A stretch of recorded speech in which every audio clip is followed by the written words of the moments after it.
This is this is definitely, yeah, this could go down as the game of the year. Did Magnus Carlsen just play the game of the year? This is the question posed by Levi Rosman, aka Gotham Chess, and looking at this game, it's easy to see why. Alright, in this game, playing as white, Magnus here opens 1c4, and his opponent, Jose Martinez, in the 2025 Speed Chess Championships, he does go here 1e6. Now we have g3, d5, putting pressure on the pawn on c4. Magnus here, he gambits the pawn, plays the move bishop g2, letting black take on c4 if he wants to, but black, playing very solid so far in this game, does not take it. Instead, knight f6 is the idea. We have knight f3, bishop b7, castles. Magnus here still giving up that pawn on c4. He is just begging black to capture on c4, win the free pawn, but black again declines, plays the move castles, sticking to his guns, playing the queen's gambit decline, set up here to absolute perfection so far in this game. Now, this is the big moment of truth for Magnus. Which line does he want to go for in this sort of weird Catalan English opening hybrid? He has many ideas here. d4, of course, is the Catalan, but you can also say trade on d5, go knight e5, go d3, go b3. There are lots and lots of ideas here as white. In the game, Magnus here, he does go b3, going for the double, b3, going for the double phi and shadow setup. Both bishops here going on b2 and g2 in this game. From here, Jose Martinez plays the strongest move in the position. That is the move d4, a very precise idea, waiting for the exact right moment to play this move. White here going b3, intending bishop b2, and here black going d4, trying to blunt the bishop on b2 before it even goes there in this game. From here, Magnus plays the move e3, the standard modern Benini move. We have a reversed modern Benini on the board. White here challenging the pawn on d4 literally as soon as possible in this game. Black goes c5, defending d4 with the pawn. Very good move. And now in this position, standard for white is going to be taking on d5, going rook e1, bishop b2 or a3, and so on, d3, knight bd2. These are all standard ideas for white, but instead, Magnus in this game busts out a completely bizarre, unthinkable idea. A simple 1-2 punch that will blow your chess mind, I guarantee it. He plays the move here, knight to e5, jumping up with his knight. Now this already is very weird, but the follow-up is even weirder. Black, queen c7, pressuring this knight, finding a good square overall for that queen. And what is the idea for Magnus? Why did you go knight to e5? Is your idea knight to g4 or knight d3? Or do you want to leave it there and go f4? Well, that is the idea here. Magnus Carlsen, the Norwegian wonder, f4 is the move, creating the weird f-pawn-pawn triangle with every single pawn supporting that f-pawn. Normally, that pawn triangle is played with the pawn on d4, not f4. So what is the idea behind this? Magnus here, trying to gain space on the kingside, maybe intending a kingside attack later in this game. Black here, he's got to challenge that knight, and he does it with the move knight fd7, retreating and putting pressure on knight on e5 immediately. Now here, Magnus, he has many ideas. You can go back to say f3 or g4 or d3, but instead in the game, he simply trades on d7. Knight takes d7 is the idea. Knight takes d7 is the idea here. Black does take back with the bishop. Bishop takes d7, and then the move is e4 from Magnus, gaining space in the center. And from here, the idea is potentially d3, and then pushing these kingside pawns down the board, gaining space and starting the kingside attack.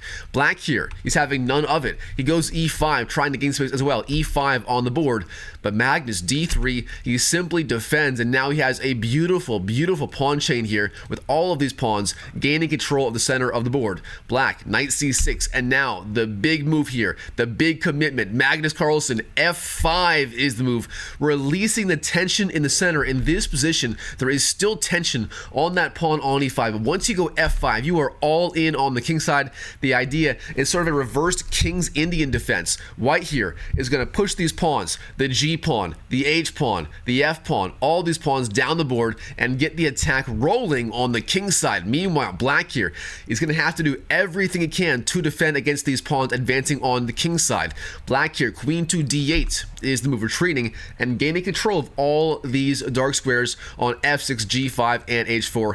Especially important is the f6 square. White here is threatening f6, trying to damage black's pawn structure. For example, f6, bishop takes, even rook takes is possible right here. Therefore, queen d8 retreats and defends all of these critical dark squares on the king side. From here, Magnus gains space. h4 is the move, blunting any sort of bishop g5 idea from black. Here, black plays the move a6, intending a fast b5, and this move looks absolutely logical. However, I do want to point out, Stockfish here does not like this at all. In fact, it hates this move. The problem being, black here, according to the engine, wants to go a5, intending a fast knight b4, maybe even a fast knight c2, and then knight to e3, finding a ridiculous square for that knight. That is the idea, according to my good friend Stockfish here. Instead, in the game, a6 was chosen, intending a fast b5, the more human-looking idea, but it turns out, for various reasons,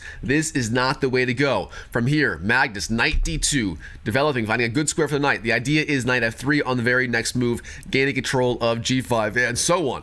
Black here goes b5, Magnus, knight to f3. Now we have b takes, and finally, the good old-fashioned Ben Feingold counterattack. The move here is f6, trying to bolster the pawn on the e5 square. Now, this is a very important move. The idea being black here obviously reduces the scope of his bishop, but gains control of g5 and also frees the knight on c6 to go anywhere else, for example, a5, b4, and so on, without losing that pawn on the e5 square.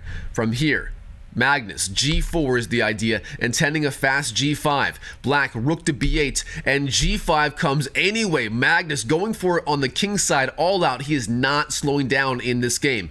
From here, black, bishop to e8 is the response. And now here, Magnus, how does he want to continue the attack on the king side?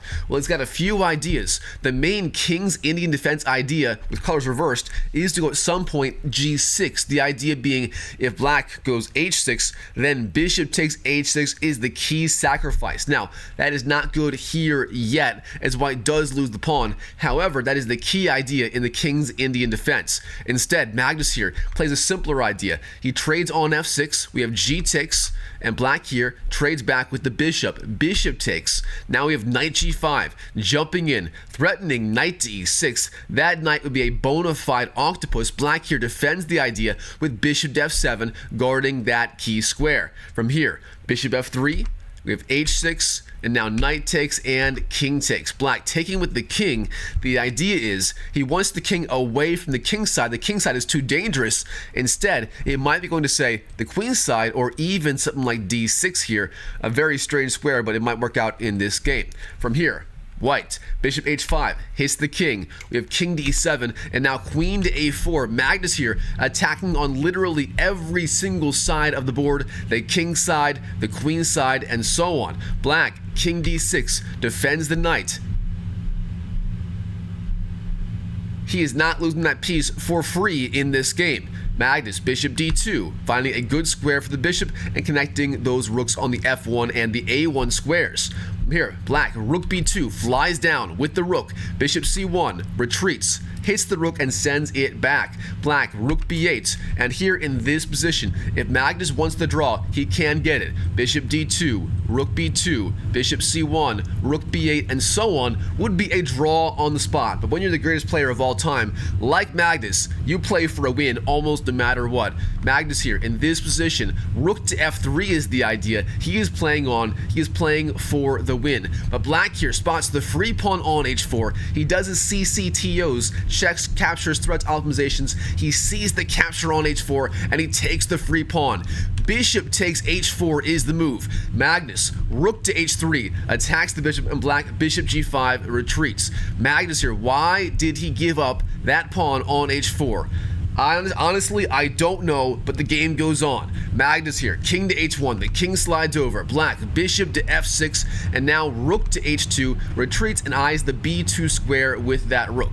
Black, queen to a5, offering the queen trade, and Magnus, this guy has never seen an endgame he did not like, and here he does go for it. We have queen takes and knight takes, and don't worry, this is where the game really heats up. Typically, in a game of the year, it's more the opening, the middle game, the attack, and so on. But in this game, the endgame is what blew Gotham Chess Levi Rosman's mind. Here we go. White, rook g2, slides over. Black, knight to c6, bishop d1, retreats the bishop, knight b4, attacks d3. Magnus here, rook g3, defends that pawn. Black, rook b6, sliding down. The idea being you want to double up rooks on the b file with rook f2 b8, a typical idea in almost any position. Of course, the rooks belong on that open file, that being the b file right here. White, king g2, slides up with the king. Rook f2 b8, sliding over, king to f1, and now knight to c6. Magnus, bishop c2, guarding every single square on that b file with those two b's on c2 and the c1 squares. Black, knight b4, hits the bishop. Magnus, bishop b3. Black, knight c6, and once again, Magnus here, if he wants to draw, he can get it with bishop c2, knight b4, bishop b3, knight c6, and so on. But again, Magnus, he is not going for the draw. Instead, move here is king to e2, defending d3 with that king. Black, knight to a5, hits the bishop. Magnus, bishop c2, retreats. Black, knight c6, and again, here again, there is another draw offer, and again, Magnus does decline. He plays the move here, king to d1. Black, knight b4, bishop b3, knight c6, bishop d2, and now rook 6 to b7. King e2, rook f7, rook a to g1. Both sides here sort of sharking around. Magnus, of course, he's got more time on the clock and maybe a little bit of pressure. Therefore, he's happy to play on forever in this position. Black, rook b to b7 is the idea. Magnus, king d1, knight b4, a3. And in this position, Jose Martinez plays a move that will simply blow your mind. The idea right here, Black can easily go back to c6. Knight c6 is fine.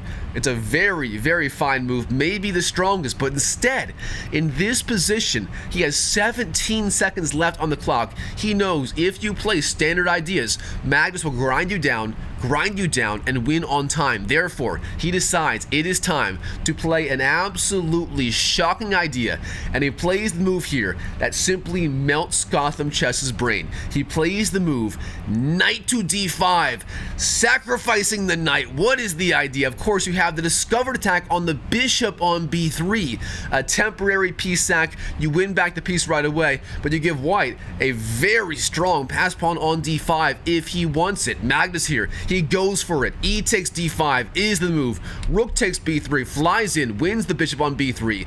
Now king to e2, defends d3 with the king, and rook to e7 slides over with the rook. Now rook g4. Rook takes a3. Magnus here being down 2 pawns in the endgame. Can he come back being down literally the h-pawn on h4 that he lost, and now the pawn on a3, the a-pawn. Black even has the passed pawn on the a6 square.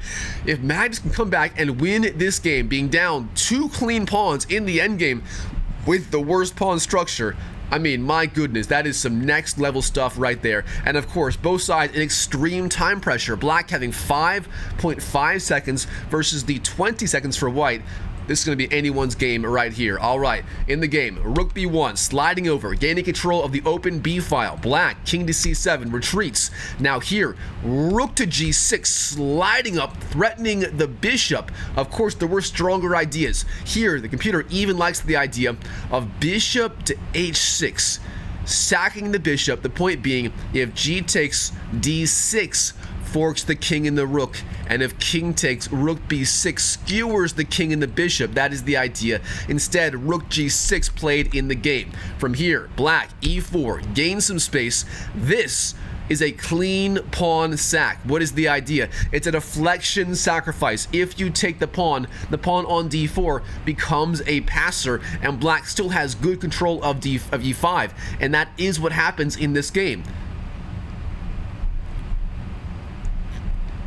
At least a little bit later. From here, Magnus, bishop f4, hits the king, the strong intermediate move. Black, king d7, now rook b7, hits the king again, king to e8, rook takes e7, king takes, and finally d takes e4. And black here still has decent control of e5. However, e5 is being threatened, and if white gets that in the board, he'll have 3 very strong pawns on the d5, the e5, and the f5 squares, and black will be under a lot of pressure. But keep in mind, the game is still about even, and both sides, again, under extreme, and I mean extreme time pressure right here, right now. Black, d3, hits the king, king to f3, now d2. The pawn is one square away from promoting, and of course, white here cannot take on d2 as the king is under attack by the rook on the third rank. King to e2 is the response, sliding back, guarding the d1 square. Black, bishop c3, sliding down, defends that pawn on d2.